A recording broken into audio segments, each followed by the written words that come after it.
Mondo Thingo. Tonight, why downloading is the least embarrassing way of getting the new Westlife album. What hip-hop looks like with a blue rinse. And Hugh Jackman, making vampire hunters sexy again.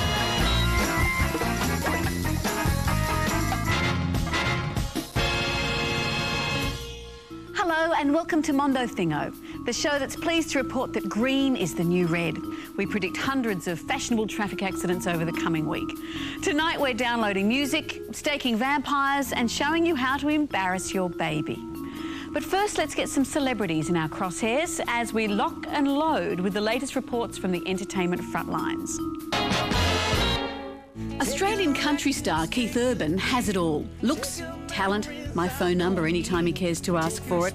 And he's also just reached the #1 spot on the US country charts for the 4th time. And take your cap and leave my sweater, 'cause we have nothing left to weather. Only one other Australian act in history has matched Keith's 7 consecutive top 5 singles in the US, and that's Air Supply. And when I started the Air Supply fan club in high school, they said I was mad. At an age when most kids were breaking into their parents' liquor cabinet, Hanson were breaking into the charts with their hit Bop. And now they're back with their 3rd must-have album. We got here at 2 o'clock this morning, and we were sitting outside all day and all night and all day. And when we sprinted in that store at 9 o'clock in the morning, and I got it, and I listened to it, and it's just like, I got goosebumps. I mean, goosebumps now, hot flushes later. And in case you're wondering, it's the most intimate and personal record so far. Aren't they all? The next middleweight champion of the world, Jimmy, the Calcium Kid Connolly. When the lucky producers of the low-budget comedy The Calcium Kid cast Orlando Bloom in the lead, he was a relative nobody. But now it's being released, he's a Pirates of the Caribbean, Lord of the Rings star. But calcium is spelled with a C, not a K, Mr. Bush. Calcium C, Calcium K, CK. He's flummoxed. And since it's a boxing movie, it's like several of his co-stars get to punch an elf. It tires you to get punched, and it's tiring to punch. And there's this weird mental thing of actually allowing yourself to hit somebody is a strange thing as well. Sounds like they should have given the part to Russell Crowe. Golden Globe winner Ricky Gervais added 2 more awards to his trophy cabinet, winning Best Comedy Performance and Best Sitcom for The Office at the British Academy TV Awards. He was suitably humble. Thank you. This is probably the last time I'll be up here for a while, so this is an end to a chapter. I'd like to thank you very much. Well, apart from the DVD, that's on quite a few formats, because you've got the Christmas one, then you've got the 1 and 2, then you've got 1, 2 and 3. So there's, I mean, get all of them, because they're slightly different, very slightly different. Downloading music from the internet, eh? I remember back when you used to have to walk 40 miles through the driving rain to a record shop to pay a tuppenny farthing for an LP or whatever was top of the hit parade. But now with your highfalutin internet, downloading music to your computer has become effortlessly and quite often illegally easy. In the 70s, home video was supposed to destroy the cinema, and now the music industry is claiming a terminal case of downloading. So it's fighting back with its own music sites. And nothing embodies the free spirit of rock and roll more than a heavily sponsored corporate website that charges teenagers to use it. Oh, party on. That was great, Amanda. Does that mean rock and roll or does that mean Satan? No. A horned hand as so means Satan. The reverse means rock and roll until I die. And the one that I did, what does that mean? That means our younger viewers are turning off in droves. Oh, the Satan worshippers are going to hang on in case you do it again. And what's the Star Trek salute? Oh, that's easy. That's that. You knew, you nerd. Oh, got you.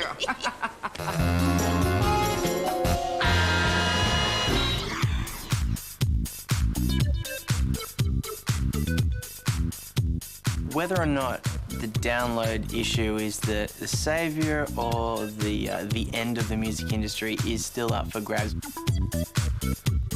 Digital downloading is going to save the record industry in many ways. I think it's probably now one of the most dynamic periods for digital distribution in the music industry. Bob Dylan said the times they were a-changin', and now they really are, as the internet radically changes the music industry. The change is called downloading, where songs are made available on the internet and then saved onto home computers, music players and CDs. Listen to the groove, y'all. Let it unwind your mind. Artists are divided about downloading. Prince has embraced it. Metallica were furious about it. Meanwhile, George Michael really loves it, recently announcing that in future all his new music will only be available online. Well, he's done it because he's had problems with record companies in the past. Also, once you become a very big artist, you don't want to deal with those people anymore. They were useful on your way up, but once you're there, you want to be in control. Perfect if you've had freedom and faith. And wake me up before you go-go. And a lot of money pumped into building your profile along the way. But what if you're starting out and trying to build a fan base? Anti-Skeptic are an independent band from Melbourne.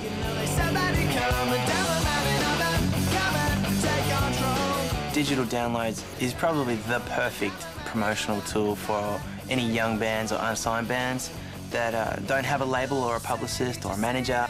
Suddenly, within an instant, they're available to the world. There's millions of people out there listening online at home. So we were able to reach that audience, and it gave us a real momentum that we had to almost try to keep up with. So if downloading is the future for artists of all shapes and sizes, why does it have such a bad name? The problem is there are two types: legal downloads, legitimate and available through registered sites, and illegal downloads, also called file sharing. We consider that free downloading from the various file sharing services is stealing. It's as simple as that. Through illegal file sharing sites, computer users swap songs with each other across the internet for free. The music industry hates it and has spent big bucks trying to stop it. Record companies have been afraid of digital because they couldn't control it. Somebody was making money out of it, but it wasn't them. Music does cost money, and you know, it really does have to be recovered in some way, and we can't be ripped off. But people in the file sharing community argue that the industry only spends its money developing chart-friendly music, so the internet is the only place to hear anything different. I like to use downloads mainly because the music I want to find or the music I want to listen to is not on the radio. People are going to online sites for music because they want to hear new music, because they can't hear it anywhere else. Radio isn't interested in playing new music, hasn't been interested in new music for 20, 30 years. So for some listeners, file sharing has become a way to try out new music before forking out money for a CD. That's the key thing, that we're forgetting that people who are sharing music are people who are interested in music. You can't get everything downloading, and you can't get the packaging, you can't get all the little bits and pieces. So people who are interested in music are the people who are tapping into this, and they want to buy music, and they want to find out what's out there. It's a new market, and it's expanding an existing market by giving them something else. And the record industry is finally catching up to this way of thinking, but only on their terms. The download site, in essence, is a great marketing tool as well, where you can not only go on to get the digital download, but you can also buy the ringtone, you can get news, etc., etc. As long as we've got high-quality digital download sites that offer a broad range of content, I think that's a great way of combating the free sites like the Kazars and the Groksters.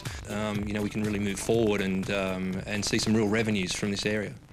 It's hard to know what the long-term implications of all these changes are, but it does look like a positive. There will be more music, there will be more avenues to hear music, there will be more chances for an artist to get their music out to different people. And if you can do it without having to spend several $1 million of a record company advance, that's great. Mondo Lingo, providing the must-have words for your vocabulary. This week, flexitarian, an emerging term to describe any person who follows a vegetarian diet but is flexible enough to eat the occasional fish or meat dish. Conversely, if you're a meat eater but occasionally eat vegetables with your steak, flexitarianism should give you a fashionable bandwagon to throw yourself on. In Quentin Tarantino's Pulp Fiction, Samuel L. Jackson's character says he plans to retire from the gangster life and walk the earth, quote, like Kane in Kung Fu. Well, it should come as no surprise then that Tarantino cast the actual Kane from Kung Fu, the spectacular David Carradine, in the title role of his latest opus, Kill Bill Volume 2. To learn more, I caught up with David Carradine for a bit of a chat. Incident that happened at the Two Pines wedding chapel that put this whole gory story into motion has since become legend. How did Kill Bill come about? Were you a Quentin Tarantino fan? I don't know if you could call me a fan. I'm not much of a fan of anybody, but certainly I was aware of him, and I knew that he was could be a valuable director for me, like he was for John Travolta. And I had actually been told by a psychic that I needed to work with him. And so I found him. We were at a film festival in Toronto, and I tracked him down at his hotel and said we should meet. And he said, okay. And I just told him, I said, a psychic said we're supposed to work together. How you doing, bud? Oh, you know my life, Bill, just one big mad rush of wild parties and wealthy women. You've got a huge body of work. You've made something like 90 films. Is it annoying that people say that Quentin Tarantino rescued you? Yeah. But, you know, there is an element of a renaissance. You know, it's like, you know, the Renaissance basically consisted of great works of art that were buried, that they dug up and rediscovered, and that's what caused the Renaissance. So I guess I'm a great work of art that had been buried. Still in good shape, though. Very nicely preserved. Throughout the years, what's the work you're most proud of? At this point, pretty much Kill Bill. And, you know, I did a couple of films that will probably be being watched for many years. The Long Riders, the Western I did with my brothers. So those are the high points, I think. Well, of course, Kung Fu, we left that out. But, you know, I thought, okay, Kung Fu was a movie of the week, which is not a huge thing, but it seemed to be a really good part for me, and it seemed to be a remarkably good script and radical. What system do you teach? Learn this, grasshopper. The mind of every creature, great or small, is the master of his own body. I never thought it could possibly be a television series. I didn't think there was a chance that that material would make it. And I didn't really want to do a series. And then it turns out that it had this huge effect on the whole world. I mean, you know, not just the martial arts explosion, but the Chinese philosophy explosion, the East-West meeting thing. And I think it embarrassed me at the beginning. And I remember I was with Barbara Hershey then, and fans would come up and they'd ask for my autograph, and I would kind of go like that, you know. And she said, you know, I think they'd really like it if you smiled or something instead of, you know, looking like they'd attacked you. You know, I mean, I had enough athletic smarts. I'm a gymnast. I'm almost an acrobat. But Asian martial arts was an entirely new idea to me. But I was a dancer. I was a trained dancer, and I was a fencer. It was easy for me to perform the choreography, which is mostly what you see in movies, is they teach somebody these moves specifically for the routine. But that grew on me, and then I started studying formally, and I still am. And that's, you know, this Kill Bill thing, even though it's a martial arts movie, I don't do very much martial arts in it. I trained with everybody, and you know, I got really good with the samurai sword. There are consequences to breaking the heart of a killer. And now you're a legend to a whole new generation of men. You pashed Uma. Yeah, actually, she kissed me. I'm looking at the most beautiful bride these old eyes have ever seen. Why are you here? Well, I had to play a little bit of a stone face, because when she kisses me, I'm fully aware of the fact that I'm just about to shoot her in the head a couple of minutes later. So I didn't really get to enjoy it that much, but I did enjoy working with him. She's a real class act.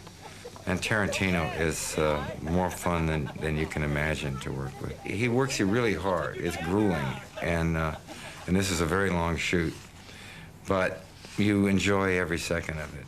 He has an awful lot of fun, and he transmits that to you. And he's also aware of the fact that you're doing some really, really good stuff. And he's so radical and strange, and I like that too.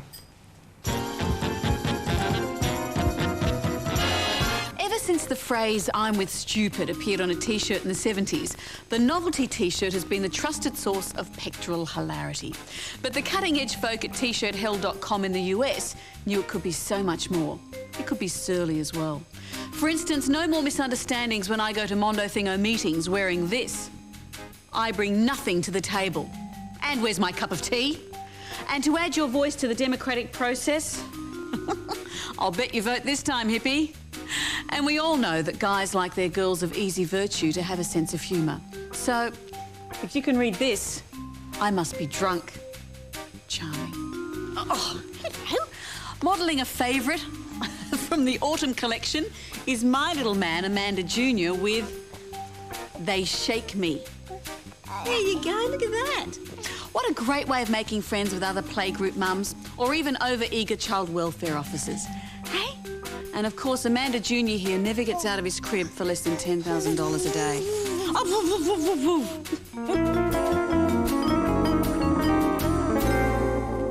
And now time for Mondo movies. If you went gaga for Hugh Jackman as the razor-clawed Wolverine who kept forgetting his shirt in the X-Men movies, then make a date for his new film, Van Helsing. Fresh from his stint on Broadway in The Boy from Oz, Hugh has changed into leather pants and a crossbow because glitter jumpsuits and maracas just didn't seem right for hunting vampires. Hey, George, you proud? I actually said Hugh Jackman and I didn't drool once. Amanda, you're drooling. Oh. Makeup! Some say you're a murderer, Mr. Van Helsing. Others say you're a holy man. Which is it? It's a bit of both. Van Helsing is every inch the digital effects-driven roller coaster ride you'd expect from Stephen Sommers, the director of The Mummy and The Mummy Returns. Silver steak. Crucifix? Why can't I have one of those? Yes, Sommers has tried to make this one darker, more gritty, but it's still high-concept, big-budget filmmaking with franchise stamped all over it. And there's an Australian note with Richard Roxburgh as Dracula and a pumped and brooding Hugh Jackman as the vampire hunter Van Helsing. If you're late, run like hell. Don't be late. While you may think this is the first time you've heard the name Van Helsing, chances are you've met him before. As the vampire's traditional nemesis, he's as indispensable as the Count in Dracula films. The first famous Van Helsing was Edward Van Sloan in the 1931 version of Dracula, returning later in Dracula's Daughter. In destroying the monster Dracula, I performed a service to humanity. If Hugh Jackman is the heartthrob Van Helsing, then Van Sloan was your granddad, who knew better than to attempt a Dutch accent. Not all Van Helsings were so sensible. I am Count Dracula. Abraham van Helsing. Shakespearean master Sir Laurence Olivier traded in the cultured English accent for a stunt Dutch accent in this 1979 version of Dracula. What happened? What in God's name could have happened? Saturday Night Fever director John Badham teamed Olivier up with Frank Langella as the Count, and the result was a lot of smouldering. Francis Ford Coppola also opted for a Knight of the Realm to play Van Helsing, casting Sir Anthony Hopkins in Bram Stoker's Dracula. Yeah, she was in great pain. Then we cut off her head and drove a stake to her heart and burned it, and then she found peace. Hopkins brought a deranged element to the famed vampire hunter. But Keanu Reeves managed to suck the scariness out of this film with his Transylvania via Maui Beach delivery. I know where the bastard sleeps. In the Millennium version of this classic Gothic horror, the Sound of Music actor Christopher Plummer assumed the role of Professor Van Helsing. We must stop him before he gets what he came for. You can almost guarantee any film that puts the year in the title is going to be an absolute shocker. And this one certainly was. Where was Julie Andrews when he needed her? I am Count...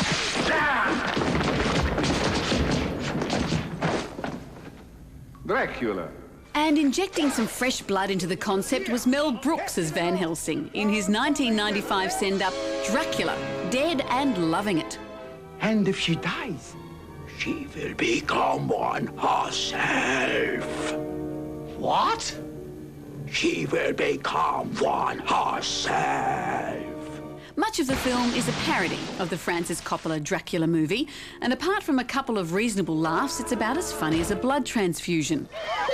But the man synonymous with 20th century vampire slaying was Peter Cushing, who appeared in the role of Van Helsing 6 times. Come, Dracula!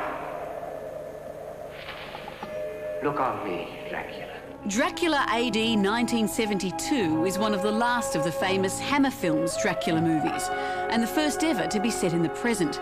And how could it fail, combining the terrors of Dracula with miniskirts and go-go boots? But fail it did. Professor Abraham Van Helsing has evolved from a crumpled brown cardi-wearing technician into a 6'2" crossbow-wielding hunk of spunk. And his new mega budget ensures he'll be back, because now there's a lot more at stake. Now, with stories on nursing homes, you automatically assume they'll involve kerosene baths and the phrase aged care crisis. Thankfully, not this time. At Vasey House Nursing Home on the outskirts of Melbourne, an unusual experiment has seen some of the residents getting a lot more physical activity. Amanda, that kerosene line, the lawyer from the Nursing Home Association's on the phone. God, that was quick.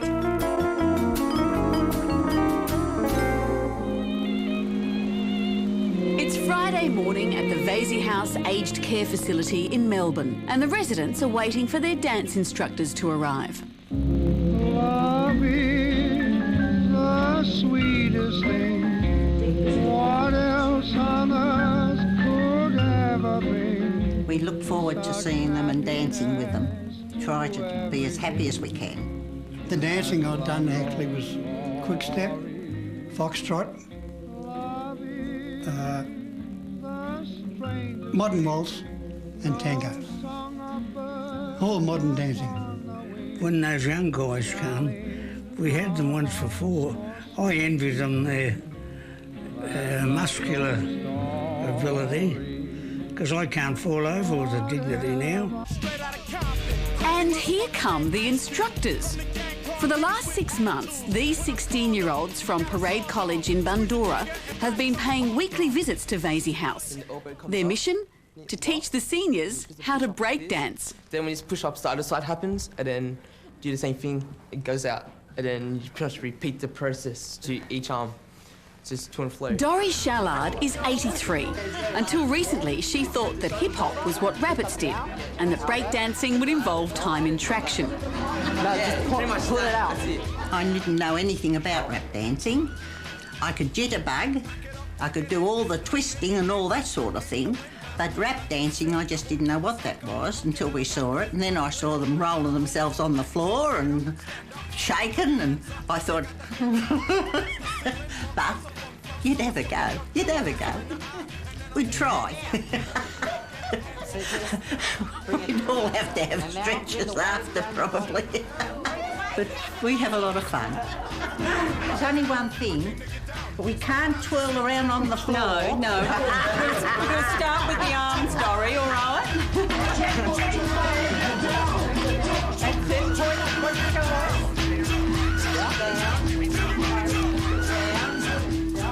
And then your knees. When we first came here, we thought it's going to be people sitting around doing nothing. When we came here, they knew so much, they were doing so much. It wasn't anything like I expected, you know, I never knew, like, places like this was so much fun. Yeah. He's not kidding. In return for the breakdancing lessons, the boys are being taught how to waltz. We might learn to waltz. It's hard. It's very hard. Harder than I thought. And they're certainly motivated to learn. Depends if a girl wants to waltz with me. If it gets me somewhere, I'll waltz. So, in this touching display of intergenerational cross-pollination, everyone comes away happy. That was very good. A good exhibition. Yes. Very fit men. They don't come fitter than that. 1, 2, 3, 1, 2, 3, 1, 2. All the hand up. Whoa, whoa! Next week, he's not the Messiah, he's just a naughty boy. Choosing a religion is the new religion. Everything you need to know about the brain behind Buffy the Vampire Slayer and saving your favourite TV show. Well, we're almost at the end of another show, so remember to take all your personal belongings with you, and we hope you enjoyed the flight. But please stay seated for this extra little something. The Phuket Vegetarian Festival is a 9-day celebration in Bali where people parade through the streets with various objects from the modern world pierced through their skin. It's supposed to be amazing that these people can pierce themselves without bleeding. But if all you ate was mung beans, you'd have difficulty producing blood too. Honestly, the length some people go to try and make a vegetarian diet seem interesting. Bye for now.